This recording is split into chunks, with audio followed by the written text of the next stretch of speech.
Hello and welcome. I'm Dreamy. I am Foxy. So let's get started and see where we're going to take you today.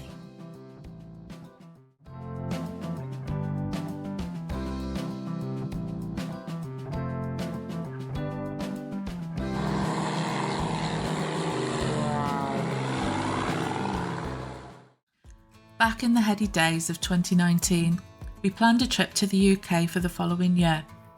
Foxy was due to turn 50 in September, his mum was turning 70 in July, my mum had turned 70 in July 2019, and my mother-in-law had also turned 80 in December of 2019. All in all, it seemed like the perfect time to travel back to the old homeland. Of course, the world had other plans, and in the ensuing chaos where whomever had toilet rolls became king, we found ourselves trapped in a strange situation and a country that locked its borders and just closed for business. No longer were we simply a plane ride away from family. In order to leave the country and hopefully be allowed back in again, you needed to show compelling reasons before being granted a travel exemption. Unfortunately, we lost both Foxy's mum and his younger brother suddenly early in 2021 and were unable to travel out for the funerals. I can confirm that watching the funeral of someone you love on webcam is less than ideal. By the end of 2021, things were starting to open up again, and once we were reasonably sure it would go ahead, we rebooked our trip for June and July of 2022. So this series will cover that 5-week trip. Let's just have a quick overview of our grand journey around Britain. After flying into Newcastle Airport and recovering from the jet lag at my mum's, we head up the Northumbrian coast to Berwick, where we stop for lunch and a walk round. Back in the car, we travel up the east coast of Scotland, travelling around Edinburgh and Perth as we finally reach our first holiday stay in Invergarry, where we'll spend 5 nights. This was one of our longer travels, a total of around 280 miles or 450 kilometres.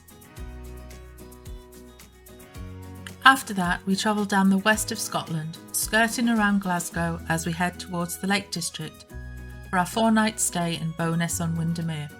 Coincidentally, another 280-mile journey. Pressing on down the M6 through Lancashire, we stop at Warrington for 4 nights to catch up with family. A nice short trip of only about 80 miles or 130 kilometres. Continuing down the M6 around Birmingham, where yes, we went mad and used the toll road, before we reach Morton in Marsh in the Cotswolds, where we spend a couple of days relaxing and catching up with more family. This was 130 miles travelled, or around 210 kilometres. The next stage of our journey takes us down the M40, where we skirt London on the road to hell, otherwise known as the M25, before we branch off onto the M20 into Kent, heading for Canterbury on the M2, approximately 160 miles or 260 kilometres, but at least we'll have 4 days here to gird our loins for the trip back up north. From Canterbury, we head back along the M2 and M20 for a detour to Sevenoaks to have lunch with family, before taking the M25 up to Romford, where we spend the evening with friends. This short journey was about 75 miles or around about 120 kilometres. The next morning, we'll travel up the M11 until we pick up the A1M, which will take us right up to the outskirts of Leeds for a brief pit stop and lunch with friends before carrying on to York for a couple of days. This was a total of 230 miles or 370 kilometres, but at least the A1M is a pretty easy road to drive on, although there have been a few changes since I used to drive up and down it every weekend to visit Foxy when he lived in Folkestone. Our final leg is once more on the A1M, up through North Yorkshire and into County Durham, where we arrive back at my mum's in Stanley. A positively minor drive of only 85 miles or 135 kilometres. Here we'll spend the final 5 days of our trip before flying back to Sydney. So, just in transit terms, we were expecting to drive a total of 1,320 miles, around 2,125 kilometres. Not bad for a 5-week period, but as I do all the driving, it was important for us to build in plenty of rest periods along the way.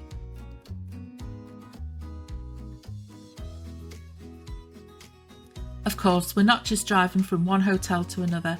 Along the way, we also go to the highest peaks in Scotland, England and Wales, as well as visit 4 of the loveliest smaller cities the UK has to offer, and that's why we call in this the Big Peaks and Little Cities Tour.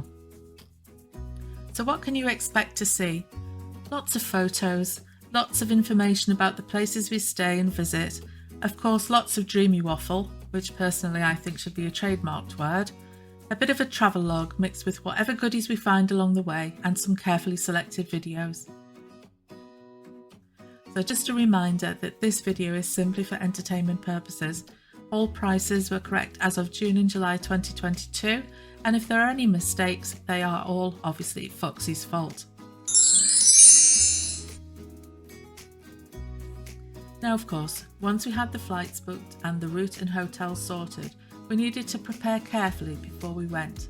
We had our proper walking boots, all properly walked in. Naturally, Bob wanted to join in with the walking boots. Rainproof jackets because, well, it's the UK in summer. And just in case, plenty of layers to keep us warm.